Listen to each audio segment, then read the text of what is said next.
All right. Good evening, everybody. This is Sandra Sheffer, host of Racing the Races. I have the absolute pleasure this afternoon to interview Windsor Ferguson Jr. He is running for school board seat 5 against Jeff Holness, who's the incumbent. I think he's been there for 2 years. He was elected after Osgood moved up to the Senate. So yes, definitely we want to have we're excited about this opportunity to speak to you. A lot of folks who want to hear from you. Well, happy Juneteenth, everybody. And I was like, thank you for being willing to speak to me on this this historical day in African-American history. All right, Windsor Ferguson, please introduce yourself to the folks. My name is Windsor Ferguson Jr. And again, I'm running for school board member, District 5. I am also an ordained bishop. I love the Lord and I love people and I love this community in District 5. So I see you waited until like the last week of qualifying to go ahead and throw your name in the hat for this seat. I'm one of those people who don't think any elected official should run unopposed. So I was glad to see someone in the seat. I mean, that's just my personal thing. I don't think anyone should. I'm talking and you can't hear me, right? So in all of these years of Zoom, you would think that by now we would know to like unmute ourselves when we're speaking. So what I was saying was that you waited until at least I realized that you joined the race the last week right before qualifying. Tell us, why is it that you made the decision to run for this seat? I'm one of those people who absolutely believe that no one should run unopposed. So I was glad to see that there was some competition. It makes the elected work harder. So tell us why you decided to throw your hat in the race and run for this particular seat. I decided to run for this seat because I believe in strong leadership. I believe in the community. I believe in faith. I believe it was time to make a positive change on the Broward County School Board. So I threw my name in the hat. Nobody else was running. So I threw my name in the hat, and I believe I am one that can bring about a change and be the voice for District 5. So tell me what in your educational, professional, personal experience makes you think you're the person that could bring the change, and we can get into that a little bit more, the change that you want to see in District 5. My experience in leadership, I worked for Public Supermarket for 36 years, from a bagger to a store manager. So all of my leadership training and my experience in that field, but also too, as a senior pastor and as a leader in the church and in a fellowship of churches, my leadership in grooming people, dealing with kids, elderly people, just a whole plethora of people. That experience, I think, allows me to stand in this seat. I've been experiencing dealing and working with making tough decisions under pressure and bring about a change in a community. I've been involved with that over the last 30 years. Tell me what is, because sometimes people wonder, like, what is it that the board members are actually supposed to do? Like, who's their boss? Do they have a boss? What is really the role of the person that's sitting on that board? My responsibility would be to be an advocate for my community, to make sure to hold the Broward County School Board accountable for how we're spending our money, how we're making policies, what are we doing to move our children and our educational system forward. So my responsibility as a school board member and representing District 5 is to make sure I'm advocating for that and to be looking to make sure we're doing the right thing with our taxpayer dollars. When you say the right thing, what is it that you think the board should be doing with the taxpayer dollars? Because a third of my taxes from my property taxes go to the school board, and it was going to the school board when I didn't even have no children. So I mean, what is it that you think they're supposed to be doing with the public's money? Well, we look at, when I say doing the right thing, I mean moving us forward with our technology, making sure our facilities are staying up to par for safety, for advancement, something that will attract people to want to come to our schools. Making sure that we're not doing this thing, whereas just because you're my friend, I'm gonna give you this contract, but we're being a good steward of what the citizens of Broward County are entrusting us with, getting proper bids, making sure we're getting quality contractors, and engaging in matters of that nature. Okay. So one of the big things that's happening right now is this redefining schools. I believe yesterday they decided that they were going to close 5 schools. The decision was to do it countywide, so we don't know where those 5 schools are going to be. What are your thoughts on that redefining schools? My thoughts are, I'm very concerned because, for one, they used the word a minimum of 5 schools that they wanted to close. What concerns me is the criteria. They did not change the criteria that they used months ago. If you remember, Sandra, there was one time they had listed 8 schools that they were planning on closing. They're still using the same criteria now to look at closing a minimum of 5 schools. So my opinion, the same schools will be on that list. They want to talk to the community. They have talked to us once. They're going to come back again. Will that story be different? So when we look at closing these schools, a majority of those schools, most of all of those schools are in our minority communities, our Black and brown kids, our Spanish Latino kids. Those schools are the ones that are being affected with this closing schools. If you look at it, those schools that's around the 95 corridor in the east side of town. So that concerns me. We're not closing any other schools, but mainly those schools. So when we look at that criteria that they have, so that bothers me.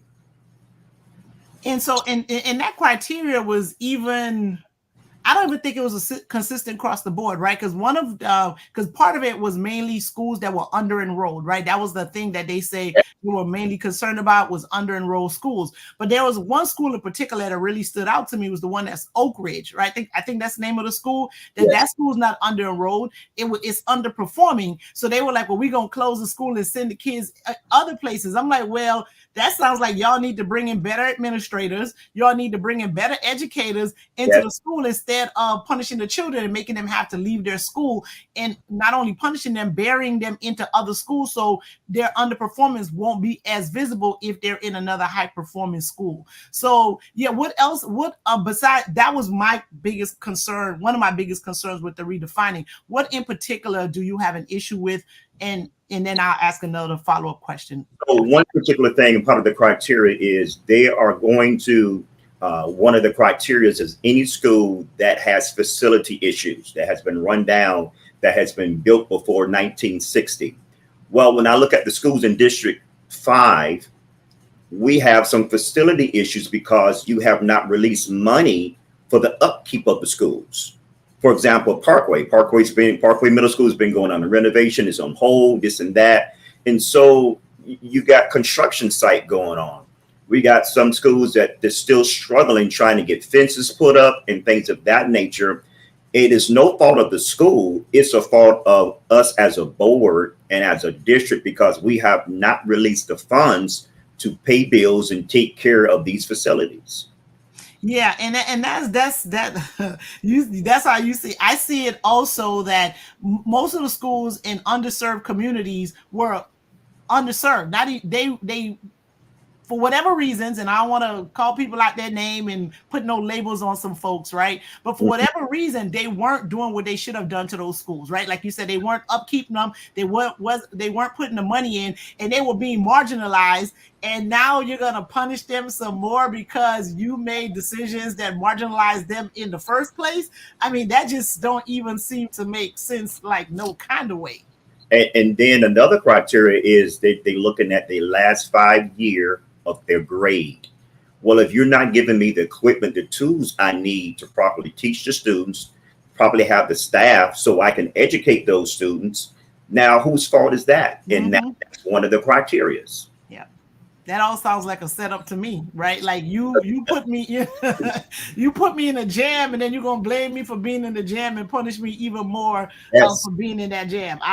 So they definitely should look at that, and that should not be the standard, because you should not be able to again benefit or again be allowed to harm a community that you were harming in the first place. Like the board truly is the one that put those schools in that position, and now they want to punish them for them being in a position that they put them in, and they really had no control over. Right? The students, the students can't hire the teachers, they can't hire the principals. They're there to learn, and if you're not teaching them, now you want to punish them on top of that. So yeah, that's a very unfortunate situation, and I want to believe that Dr. Hepburn is a smart man. I know he's a smart man, but I hope he'll be willing to really reevaluate this and take a completely different approach, because I think that the way they're handling it now wasn't necessarily his doing, right? Like he just kind of took on what somebody else decided to do.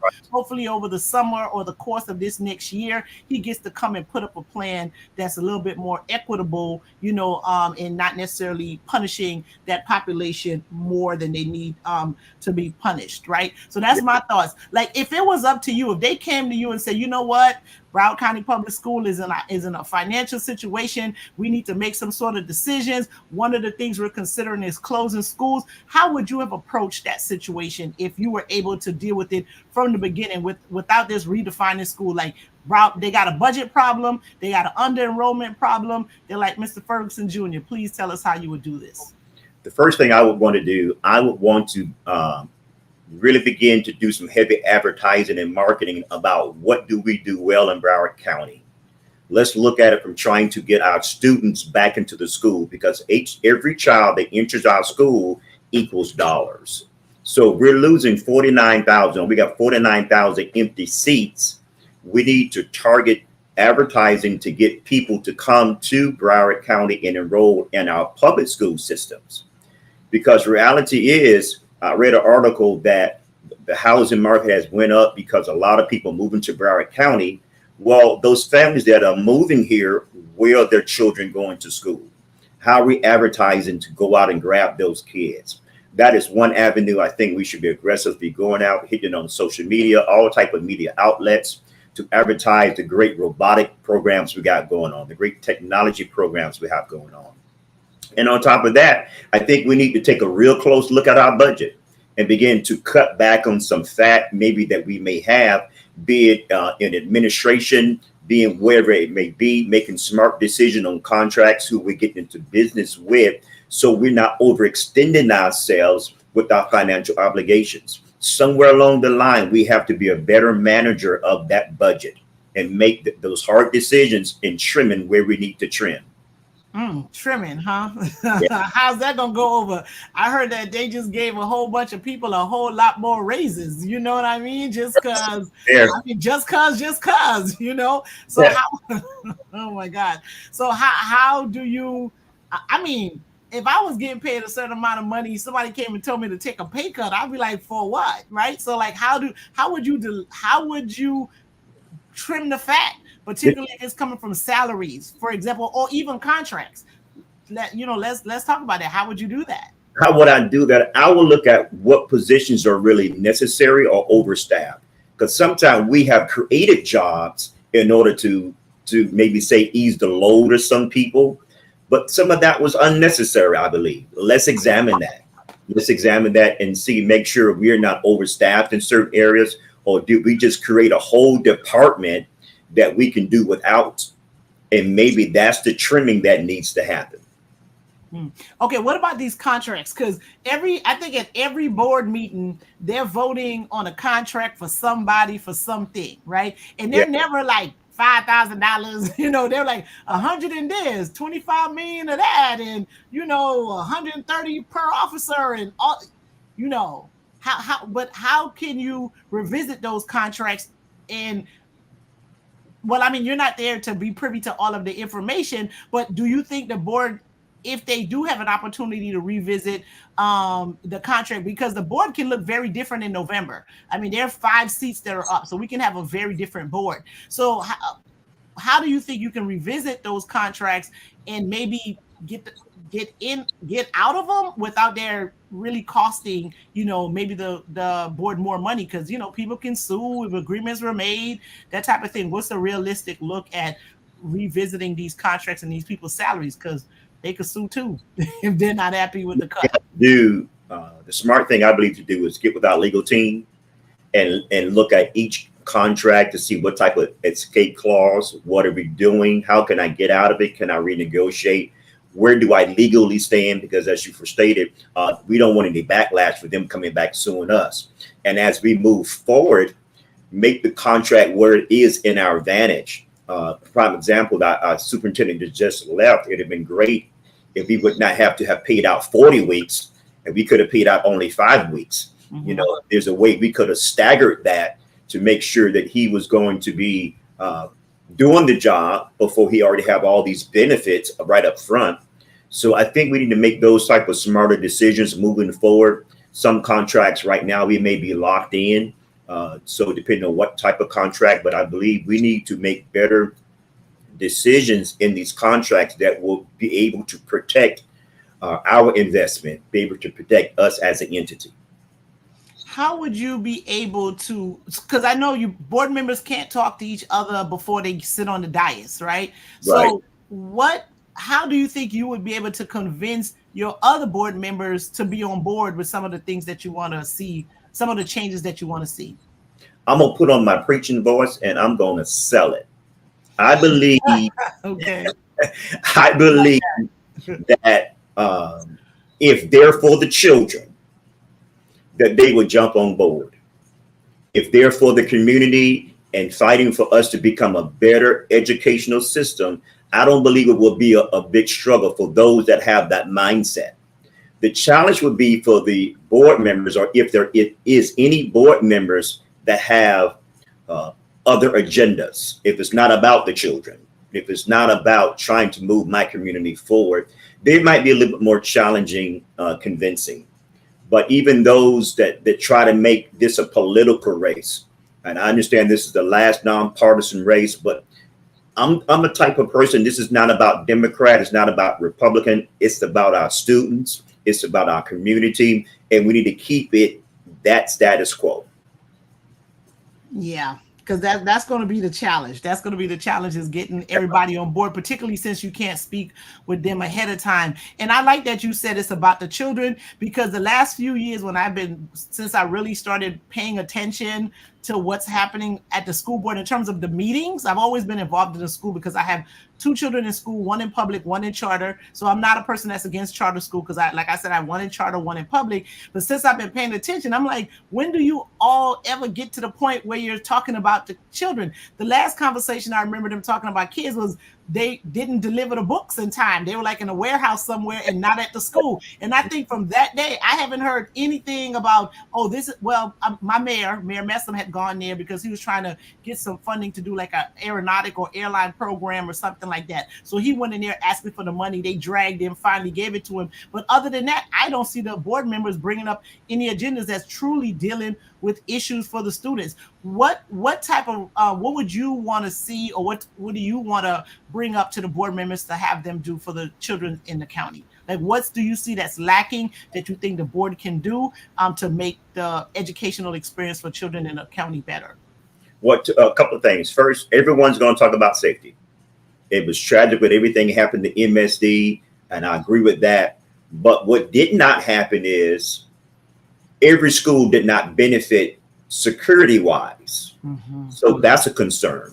So we first want to make sure our staff, all of our staff, and our students are safe and able to learn and not be concerned about the fights, the riots, or whatever may happen or they're afraid of at schools. So I think that's the top priority. The other thing is we need to bring we're in a technological age, so everything we do now need to be pushing towards technology to make us more advanced, because our students literally are behind when we look at other countries, look at other states. We are behind. So we need to speed up this, and our children can do it.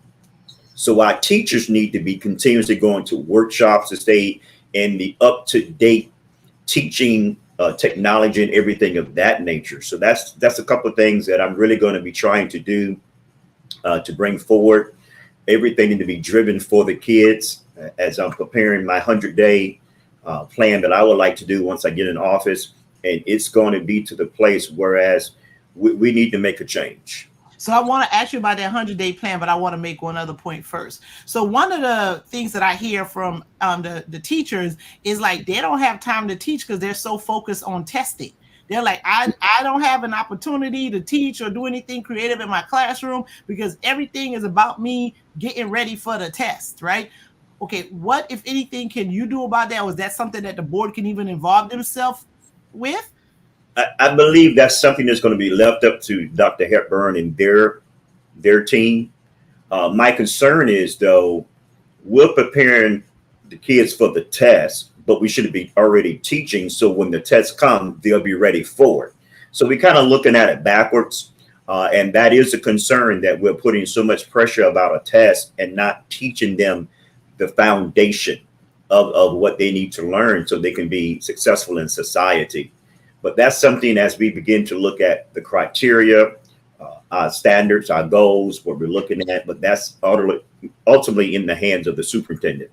Okay, so what's part of your 100-day plan that you're willing to share on this platform today? The only part I'm going to be ready to share with you right now is, which I'm big on, is community involvement. Within the first 100 days or probably less than that, what I want to do is assess every facility that's in my district. I want to make sure every community knows what's going on with the schools in their district and how we can be involved. A lot of our problems at times, Sandra, is we are so reactive and we're not proactive. Mm-hmm. We need to get ahead of this thing and begin to strategically move where each community voice is heard before we begin to make decisions or help us bring agendas before the board on what can enhance our schools and our children. Yeah, that's important. So assessing and seeing what's happening at the school is a thing.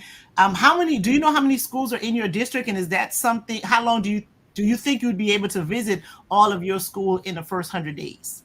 I will. I'm not sure how many, the exact number, but I will be able to visit them. Okay. I will be able to walk every school. Okay, and so I'm an ESC mom. My daughter is ESC. I do have some concerns about the ESC students, and I'm not sure how familiar you are with that. Is that they're not getting a lot of the services that they need, right? She's supposed to get speech and language, and all of these different accommodations, but because of staffing issues. Yes. Whatever it is, I don't know, staffing, people don't want to work, they don't want to give it, I don't know what the deal is. They're not able to get any of the services. And again, I'm an ESC mom, so I do have a special, I want to see that community treated better in the school system. Is that one of the population that's on your radar, or, what are your thoughts and what do you plan to do, if anything, for the ESC population? Yes, it is. I believe there's grants out there that we can get to help with funding, to get the proper staff, to give them proper pay, even with their assistants to be there to help with our ESC children. And if I'm not mistaken, that department went through a transformation over the year and they lost some staff, but we need to, money will attract the right people. We can get that money through grants to help with that situation, to get the staff in there so that all of our ESC kids will have the proper staff in place to help them out, not just in some schools, but again, in every school across the county. Okay. And so you're in one of the, I don't know if your district is the one where the roof fell in, or, with the molds in the buildings and all of those types of things, right? I think it's between 5 and 1. You guys are competing with issues in the schools. How will you advocate for those repairs to take place during your term on the board? How will I advocate? Like within 4 years. Yes. Listen, that's one thing about assessing every school and prioritizing every concern, and then making sure the director, the principal, and those that's in that position can make sure that we are approaching the superintendent and those that have that decision making about getting things fixed in the schools. Roof issues. Why do we have auditoriums still flooding? Oh, it's a lack of money. Where is the money? And that's going to be a big issue. The $800 million bond money that, we don't know where that's at. But But right now, instead of fussing about that, we need to bring up some working capital that we can make these schools safe for our kids. We do need to fuss about that. $800 million is a lot of money for nobody to be able to account for now. Come on, we got to fuss about that one. Now, what I'm saying is, Okay. I'm not saying not fuss about it to an extent, but don't make it such a concern where all of a sudden we're not reacting on problems that we see right now in our face. But that might be part of the problem, because some of those people that were involved in, we don't know where the $800 million that is still with the system, still with the board, still part of the Broward County school system, right? So Right. you need to fuss to figure out like who was involved and what happened. So the fussing will look like this: accountability. We need to trace every dollar that comes in. Where did it go? So those conversations, I won't call it fussing. I'm going to call it getting things in order. Mm-hmm. And so whatever is exposed will be exposed. But at the same time, I don't want to lose sight of, I got a school over here that they can't even use this part because the roof is leaking. So, but the water in the school. Okay. So, without the $800 million that very few people know what happened to, is there money that's going to come in just on the regular that will be able to be allocated to repair the schools in this, in real time? Because I don't know. I don't understand. I don't fully understand how the monies come to the school. Will there be money that will come in real time that can pay for those repairs and pay for the teacher raises and pay for the money that they owe the charter schools? Is that something that's realistic? I mean, you may know or you may not know because you're not on the board yet. I don't know 100%. I do know it is going to be a very challenge to pay. Well, it's not even $80 million right now. It's like, I think I heard $103 million. And then now there will be a little bit of a relief for teacher pay. And that's another story, but it will be a little bit of relief. But what about the rest of the staff that also deserve a pay increase? Mm-hmm. So we're going to have some challenges and some tough decisions when we look at crunching that budget. Yeah, and I think I saw somewhere they said the governor has allocated like $1.5 billion or something like that for teacher raises and teacher pay. Again, I hope we don't know how that would impact the raises that the Broward County School Board had already agreed to give to the teachers. Yes. I don't know if they could take that away and just use the governor money or something like that. That'll be something that's one of those things that you probably gonna have to deal with. Yes. Come November, if you're on the board, to say, well, the governor gave y'all money. Can we take this one back and do something else with it? I don't know if that could happen, but that's probably something that you may have to deal with in the upcoming months. We're going to have, because our teachers do deserve a raise. And I'm going to say this to you, Sandra, they deserve a raise, not just referendum money, not just giving me, a couple of $1,000 every 2-3 months. They need a raise where it was consistently be in their paycheck that will affect their benefits. So when they retire, they have more money in their benefit packet. So depending on how you disperse that money as well. So I'm one of those weird people when it comes to teacher raises, because when I graduated law school, I went into public service and I was a public defender, and I was like, I had a whole law degree and I graduated and I was making $28,000 a year, right? So I think those people are probably making like 50 right now, like 55, something like that. Some counties they may be making a little bit more. So there are certain professions that. Or certain jobs, like when you decide you're going to do government, you're going to do public service, you ain't get that job to make no money, right? Like, I'm not saying that you shouldn't get paid, but that's you don't go into that job because you're trying to, make $1 million. You go get an MBA and become a venture capitalist if that's what you're trying to do, right? So I do understand that teachers should get paid more, but also teachers also knew when they took this position what the salary was going to be to start with, right? So again, I do agree that there should be some raises, and teachers knew when they took these jobs what the pay was going to be. So to get a raise at the expense of everybody else in the district, I don't know if I agree with that, just because those are jobs that you take, not because you're about to make a whole bunch of money. The Correct. benefits should be good or something to that effect, right? Because I was a whole lawyer making $28,000 a year. Okay, so so maybe that's a little bit of a hater in me or something like that. I don't know, but I'm just saying that that you take on that position not because of the salary, but because of the great work that you're going to be able to do, and the impact that you're going to make on the lives of children. And Sandra, I agree with you. This is not a job that you're going to be having a six-figure income. This is a job, like you said, we're there to serve. The challenge is with the inflation in Broward County, the money that they do make, can they survive? So when we talk about a raise, is it a good enough a cost of living raise where a teacher can live off that money that's coming in? It's not about trying to make them make six-figure incomes, because that's not a teacher's job. Yeah, none of us can't live off the I just got listen, you can have a for real six-figure job, and just with the insurance rates, it didn't matter, right? Like, it absolutely didn't matter how much money you were making, because those numbers came out of nowhere, right? The price of taxes, because the value is going up. So everyone's struggling, but that's a conversation that I need to have with one of those people that want to become House of Representative members, Florida reps, and Florida senates, right? Because they're the ones that can deal with those high costs of insurance and taxes and everything like that.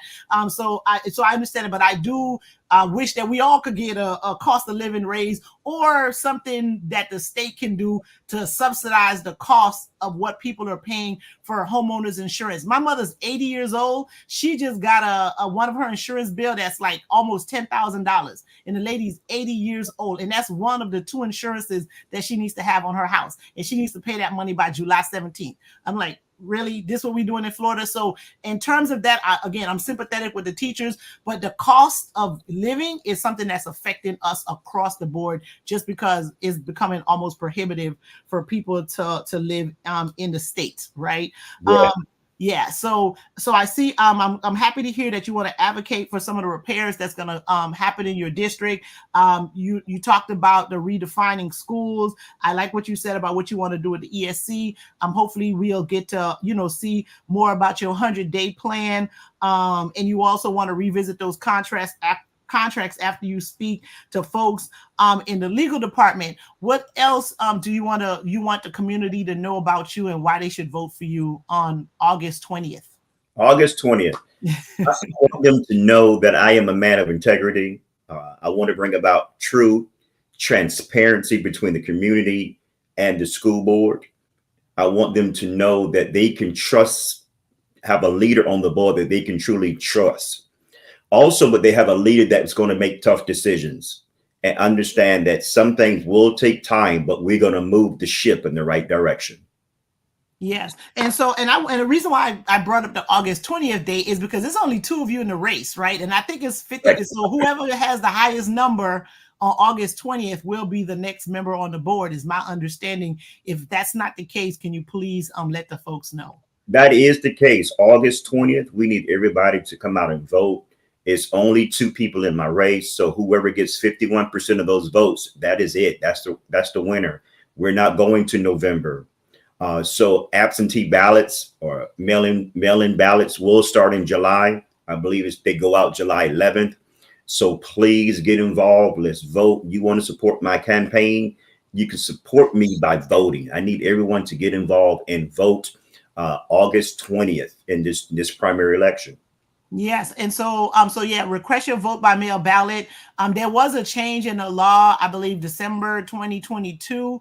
They took everyone, you have to annually request your vote by mail ballot. So yes, you need to go ahead and request your vote by mail ballot. Even if you decide not to vote by mail and you want to go ahead and drop it off, it's good to have it so you can see what's going to be on the ballot. So when you get in the room, you're not surprised by anything. Because sometimes, there might be some judges on there that you didn't know, or there might be, because there are a couple of amendments that are on the ballot too. Amendment 2, 3, and 4. There's a few of them that you'll probably hear about that you may want to familiarize yourself before you walk in on the room. So you want to do that. We do have early voting. I can't remember the day early voting starts, but I think we have about 10 days of early voting. So August 20th is actually the last day that you'll get to vote. You can start voting about 2 weeks before. So August 20th is the last day you can vote for Mr. Windsor D. Ferguson Jr. If you want to see him be the next person on Broward County School Board. But I do want to say something. So Carla Michelle makes a point because you were talking about community involvement. So so she's saying that you should reach out to Miss Aretha Wimberly, who is the president of Grand United PTA. Okay. Full disclosure, I'm actually the secretary of the Grand United Community PTA, and that's that's a PTA that's serving the community of District 5. So Jeff Holness and Debbie Hickson were involved with helping us, put that together. So we do have a PTA that's District 5 wide, where, people can join. So yes, reach out to Aretha Wimberly. She's the president. I'm actually the secretary of that PTA. So yes, community involvement is important. We had an event June 1st at Sunland Park or something like that. Great turnout, people came in and everything like that. So I'm definitely connect with that individual in the community. You may be familiar with her already, but I just wanted to point out that Carla Michelle says that you should, that she wants to reinforce that point that you should reach out, right? And there's some comments in the chat about testing. So we spoke. I think I addressed all the points that I wanted to definitely talk with you about. So there's some questions about testing. The general consensus of the parents is that folks are burnt out. The kids are burnt out because of all of the testing that they have, the testing prep that they have to deal with all year. What do you want to tell the parents about what, if anything, you can do about that testing culture? I'm not sure anything what we can do, but we can address it as a board. We can address it to the superintendent. Are we overworking our children? 1 week we're testing for science, 1 week we're testing for math. When can we just have a certain window where there's no test prepping? So there's some things that we can probably definitely dialogue about, and that's what I want to hear from the community. What's frustrating them about in the classroom? What's on your mind? So definitely reach out to me so I can put that voice to let the community, let the superintendent and the staff and everyone know. Tell me your website so I can type it in the chat, and then I'm going to ask you another question that's in the chat. What's your website so I can add it? My website is Ferguson, FERGUSON, 4, B as in boy, C as in cat, P as in Paul, S as in Sam, .com. Okay, so www.Ferguson for Broward County, BCPS.com. Yes. All right, so check his website out. So Carla also, Cynthia said that her gifted child felt that they only went to school about testing and was completely frustrated about that. So like I said, the parents have like a lot of concerns about all of this testing. Sure. I know my daughter was stressed out about it too. My son, he's too cool for school. So he's too cool. So it ain't bother him, right? He was just like, yeah, whatever, I'll be there. I'm gonna take the test. It's okay. But my daughter has anxiety. So it was a lot stressful for her. So, but for the most part, most students are stressed about this. So you talked about safety, right? Is one of the big concerns. And Carla says that how some of the schools have bulletproof windows, but others are falling apart. Yes. Are you familiar with this? Like, again, what's happening? I go back to my statement that some schools have the bulletproof windows and they have metal detectors. They have all different type of safety, where then there's some schools don't have it. We need to make it equal across the board. Let's roll it out countywide and have a strategic plan how we roll it out so no school is left behind, because every school doesn't have the same type of safety equipment. We just don't have it. Yeah, so I remember, so now I know that some of the schools are going to be getting metal detectors. Yes. What's your thoughts on that? Well, right now, I think the plan is to roll it out to every high school. And from what I understand, they use the word metal detector, but it's really something like when you go through the airport and you put your bags through the belt and it can show the officer what it is in there. That's what it is. It's not like if you walk out of Walmart or somewhere and you didn't pay for the item and the buzzer goes off. Okay. So my concern with that is it's only good if people watching it. Right. at least a buzzer alert more than one person for me to check you out and let me see what's going on. Again, that's something I'm still doing my research on, but that's what I'm hearing, that it's really not a metal detector, but a weapon analyzer to kind of see if you're carrying anything. You're carrying a weapon. And I'm one of those folks, right? You know, I'm a little bit of a troublemaker. I ain't gonna cause too much today, but I'm a little bit of a troublemaker. To me, that's like we're always dealing with symptoms of problems, right? We're always reacting to something. So now we have kids going to school with metal detectors. Like, this is where we're going. Like, we're going to continue to have kids suffer for like bad decisions that adults are making, right? You know, we have this gun culture that continues to be a problem that no one wants to deal with, right? So now what do? We got the kids having to go to school, deal through metal detectors, you know, and folks, they got all kinds of stuff that they're already dealing with. You know, they may have something in their bag that they don't want people to see, right? Like, you know, and so now it's a little bit invasive. But again, we're not dealing with the real, to me. We're not dealing with the real issue. We're just dealing with symptoms of problems, right? And students who are coming to schools like with a weapon. So I had a parent who called me once. Their son worked at like one of the stores where they stock, you know, they unload the boxes, right? And you know, when you work, those folks who unload boxes, they use the box cutters. Yes, right? The box cutter. He has 2 different backpacks, one for work, one for school. Messed around, brought his work backpack to school. There's a box cutter in there. Somebody sees it. Now he's kicked out of school for 6 months, right? Because this is the whole discipline thing. Yes. Where's the wiggle room and all that? Like, what we doing? Yeah. You know, some things are going extreme. I think we should do that more of an investigation. You can see it's a work cutter, you know. But those things we get into that extensive. And again, I think we've been a lot of things reactive because really most of the error comes from humans. You still can get into school. I open the fire door and let a friend in. You know, there's ways that people will still get on campus that don't even go to that school. Prime example was Stoneman Douglas. He was out of school.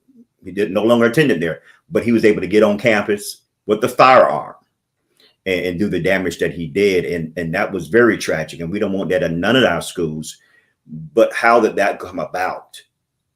And so we have to think about, there is a place for human error, and we need to make sure we have staff that's concerned about our kids and that are doing the right things and not just there occupying space. Right. And so, and some of that's going to come with the training. And, you know, yes, you know, you don't want kids bringing weapons on campus. However, there got to be some room that you get an opportunity to explain. Somebody gets to speak up, as opposed to, oh, this kid's a discipline problem. You send them to a school that may not be able to accommodate their academic or intellectual needs, you know? Right. And I'm not trying, I don't want to talk nothing bad about some schools that have kids with discipline problems, you know, but that's, some of that is the reality, is that they end up at a school that really can't meet their academic needs because of a legitimate mistakes that could have been made. I know the Promise program, I'm not sure how familiar you are with that. That is something that also went through some transition this year. It is continuing to go to some transition. I know it's not going to be called by that name, whatever it ends up looking like.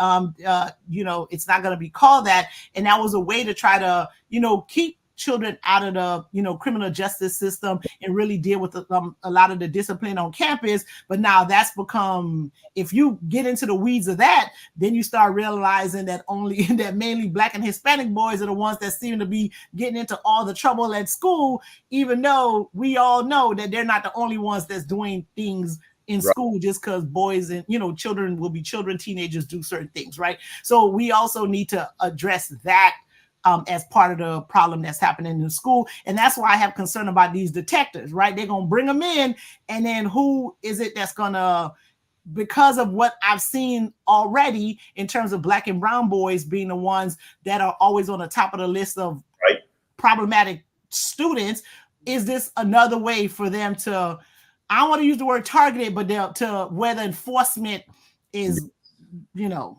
Yes, how they're going to approach them, how aggressive that individual is going to be towards those students. So all of that is a concern, you know, and you said something that was very good about the training. You know, it should help with the training, but hopefully training will expose those individuals that don't know how to handle those minority children. that may come across very aggressive, because they may be, the child may be acting out of fear because of the way you approach them. So being able to handle it from all aspects before we just go ahead and, all of a sudden we got a kid slammed on the ground in cuffs and everything, and they were responding because of their nerves, not because they're trying to be aggressive with you.